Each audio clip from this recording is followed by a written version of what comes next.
Welcome to this episode of the Million Dollar Mastermind, where we get real world insights on winning from people who have accomplished amazing things. I'm your host, Larry Weidel, and let's get going. I'm here talking with Mike Watts, and he's explaining how he got into the idea of finding his own product.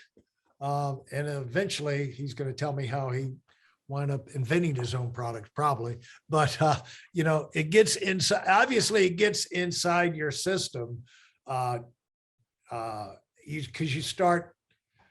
Your mind goes off in a different tangent, and then a lot of times your mind will do what you challenge it to do. And we have all these reserves of creativity inside of us. They're never tapped. Never turned on. It's almost like our brain knows that it'd be a waste to suggest anything to us because we're not going to do anything with it. But then once you start telling your mind, you're serious, let's start thinking about this stuff, then all of a sudden they start shoving these ideas up to the surface. And then you learn how to evaluate them. And like you say, find a good product versus, the right price point, where you have universal need, and what makes a good and a bad product, and easy to manufacture, how to manufacture it. And then you start, there's a whole list of things that are involved in this, but you can get them in place pretty quick, and your mind will respond back to you if your mind knows you're serious. It's interesting how the body works. Like if you have a blockage in an organ or something like that, and the signal for that comes out of your brain. But if there's a blockage in there, the brain sends that pulse down there, and it's like, nobody's doing anything with this. So then it stops. And that's when that, organ can kind of start to die or whatever. It's just like, nothing's going to happen. So we're not going to waste any energy sending signal down there anymore, and that's how therapists come in and reactivate areas of your body. And your brain is not going to waste energy if it finds you're not going to do anything with it. It's going to stop sending, those signals. Right. And so most of us, when most of us start to learn, I think most of us could come up with some kind of idea, but we have it in our mind that we're no good at it. And I was just talking to my son about 15, 20 minutes ago, and we were talking about a mutual friend of ours. And she's one of the most she runs factories. I mean, she's a short young lady, but unassuming. But I mean, she's like a mastermind, and she's sent her into a factory. She's running factories and got all these people, hundreds of employees, and she told him, she said, I went all through high school, and no one ever told me you can get better at anything. Like, she said, I was a mediocre athlete, and it was just like, well, you're a mediocre athlete, you want to play tennis, you're not very good at it, play something else, and as it turns out, you're not very good at anything. Well, how can you be good? It's like musical instruments. You pick them all up and you're not going to be good at any of them when you start. She said, she's basically resentful for the fact of like, I wish someone had told me early on. And in the educational process, there's a lady called Carolyn Dweck that's done a lot of studies on this, but they'll go into like these inner city schools, and you'll have some math teacher that will go in and refuse to let the kids be dumb on math.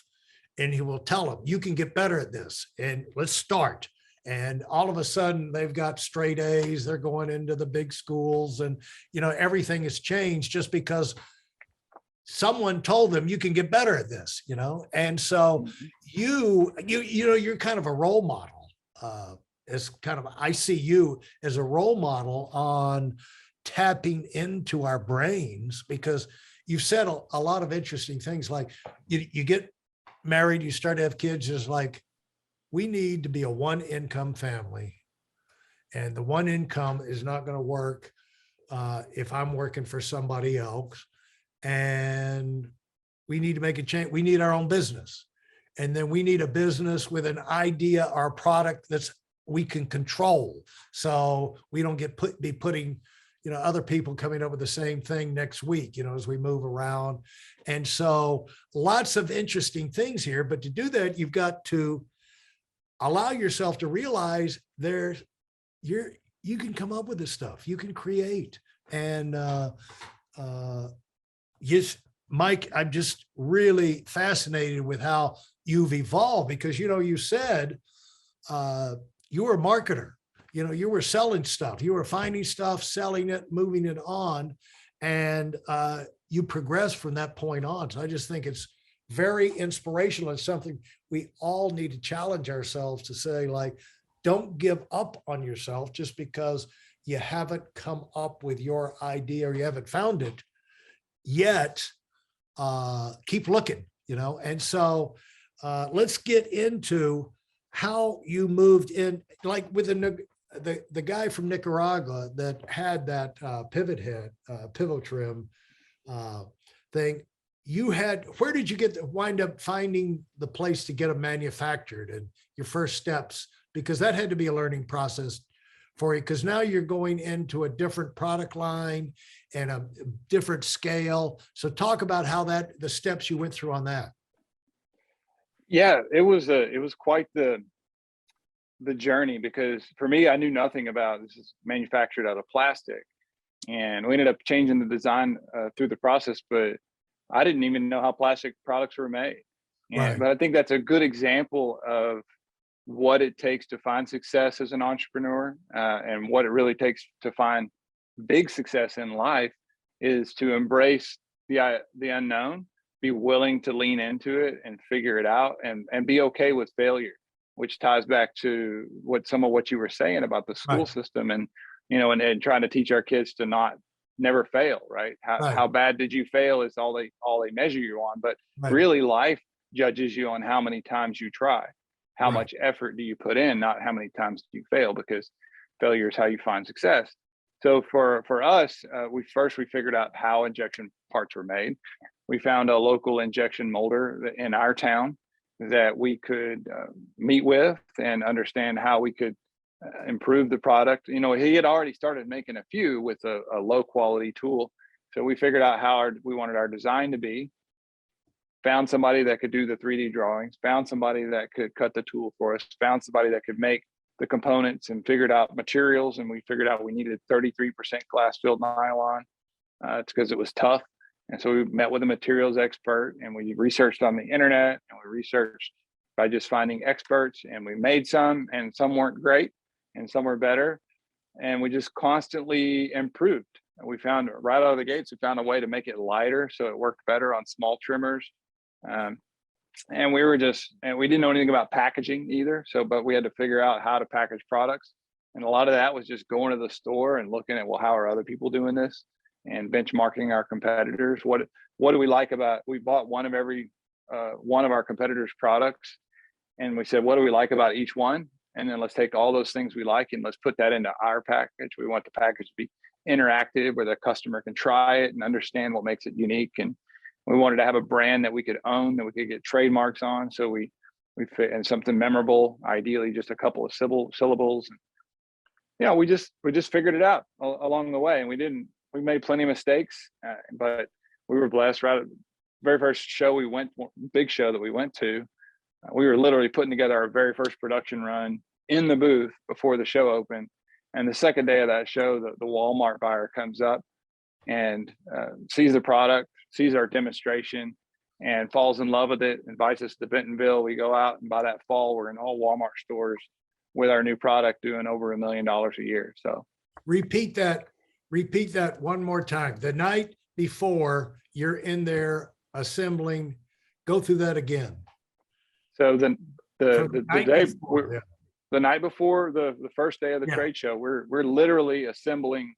We were in the hotel room with screwdrivers and putting together, because of the trimmer head was the top and bottom piece. We're building them, assembling the packaging, putting the displays together, and leading up to that show. And then the first day, we got great feedback. Actually, I had one of our competitors come by and tell us that it was his idea, that that we were infringing on his patents. And so we kind of struggled with a little bit of competition bravado, as it turned out. But then the second day, the Walmart buyer came by and he was impressed and said he had a spot that he needed a product just like this. And, you know, that's how it worked out for us. And so as you basically, when you're talking and you see that product, and the first thing is like, I know this thing is, people are going to respond to it, because just this morning I was using this thing and frustrated with it. And so you were happy for yourself. So you had personal knowledge and experience, but you didn't know all that you didn't know about the plastic and getting somebody to do the computer design and all of these kinds of things, legal documents, how you do the licensing. How did you, and basically you just got to find the people who know and ask the questions. Is that right? That's exactly it. It's totally that simple. I tell people entrepreneurship is like walking through a dark room, pitch black room. You know, on the other side of this room, there's something great. You don't know exactly what it's going to look like, and you're going to go through and you're going to hit your shins on the couch and you're going to run into walls. But if you never quit, if you keep moving your way through, you'll come out a little bumped and bruised, but on the other side, you will emerge, and it will be better than where you started. So, and you're going to know more, you're going to have more experience. And, you know, none of my products have come out the exact way I thought they were going to. None of them are, and typically they're better. And I ended up in that company allowed me to ended up being, because I had to figure out all the hardware to attach weed eaters to the head to all manufacturers of weed eaters out there. And so we had to go get measurements on all the different left-hand thread, right-hand, metric, standard, nuts, bolts, the different lengths. We figured that out on our own, and we created the perfect universal kit. Well, our competitors needed that kit too. So we ended up selling those kits to all of our competitors and we were doing over $1 million in sales just on hardware kits alone. And I would have never thought I would be in selling hardware kits as aftermarket components for trimmers, but we were, because the opportunity presented itself and we were willing to work with a competitor to do it. So you just never know. Yeah. You know, that's the whole idea of the ambiguous nature of being an entrepreneur. You have to realize things will come up as you dive in, and you just you have to be willing to roll with the punches. Because I think if you talk to most composers, music composers, people who write songs, the songs come out completely different, or usually different than what they had in mind when they got started. But the thing is, you got to start with the idea, or a play or a book or a novel or books. You know, you write a book and it becomes what it wants to become. You know, that's like, I paint, and a lot of this thing is like, you get started and it's like pretty soon, it's like a child, you know, it's like a child. You can raise them when they're young and they don't know how to fight you and this and that, but pretty soon they start to exert their personality and their will on you, and then they start to become who they want to become. You know, you can work with them, or you can have a fight on your hand every step of the day. How many kids do you have? I have 3. You got 3. Okay, so I'm yes, preaching to the choir probably. You probably learned that lesson early on as a dad. Yeah, definitely so. And it's neat because, I mean, one of the things about entrepreneurship that is so amazing to us hasn't been getting $1 million, which, you know, has done that plenty of times. It's not about the money, guys. It opens up lifestyle design. And for us, right in the room right behind me here, I've got my oldest son, Ethan, who was the one that was, you know, the reason we decided to go to a one-income family. He's 22. He's the lead graphic designer in sales here. Really? I've got my 18-year-old daughter who runs our TikTok and Instagram and influencer accounts. My wife is marketing manager here. My dad takes care of the machines that we use to manufacture the LoveHandle products. And so, every day I go to work, I get to be around my family. I get to give them opportunities to try new things and try out roles that they never would. And we travel to trade shows all over the world and get to experience that. And so it's just amazing to be able to build that by using entrepreneurship as the mechanism to create an amazing lifestyle. Absolutely. Exciting in terms of the unlimited and unpredictable opportunities that come to you when you're willing to make that plunge. And you still have to follow, you still have to make it work, but you're working towards something that when it does work, basically the lid can come off of your life in terms of potential.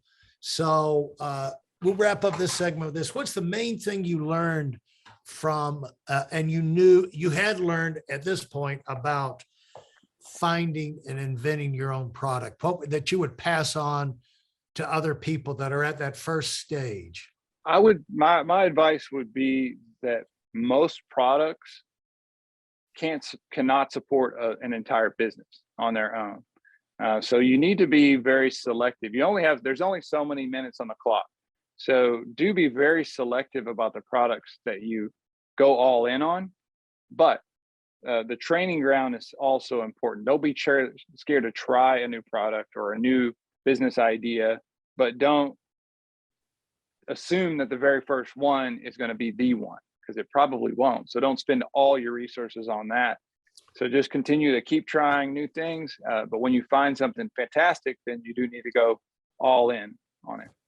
Yeah, unbelievable insight. And at stages of your life, you'll go all in on different things, and there's a time to go all in, but you can go all in knowing this is a first step, but this is not going to be ultimately. It's like, it's interesting to hear Jeff Bezos say, Amazon's not going to be here forever. He said, I'm not so naive as to think Amazon's going to be here forever. It's like, well, you are thinking ahead, aren't you, Jeff? And so it's good to have that in your mind, that, we are on a spinning planet, and you can go all in on something. You have to go all in at some point to make something work, but you don't have to go all in for the rest of your life. Right. You can keep your eyes open for the next opportunities. Like you said, you made in the process of getting that product put together, you had a kit that you could sell to other people, and you wouldn't have done that if you hadn't had your antenna up for alternate income stream. So that's really powerful and valid advice, and exactly why I enjoy talking to people like yourself who've got the mileage of accomplishing things behind them, because you not only know the major points, the application of them. So thanks so much, Mike. And that was really, really good stuff.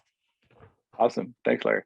That wraps up this episode. Consider leaving a rating and review if you like what you heard. In addition, I have a free video for you that contains my best insights from 20 years of running my own business and also coaching $1 million earners. You'll find it at whiteelonwinning.com/webinar. Thanks for listening, and do it big.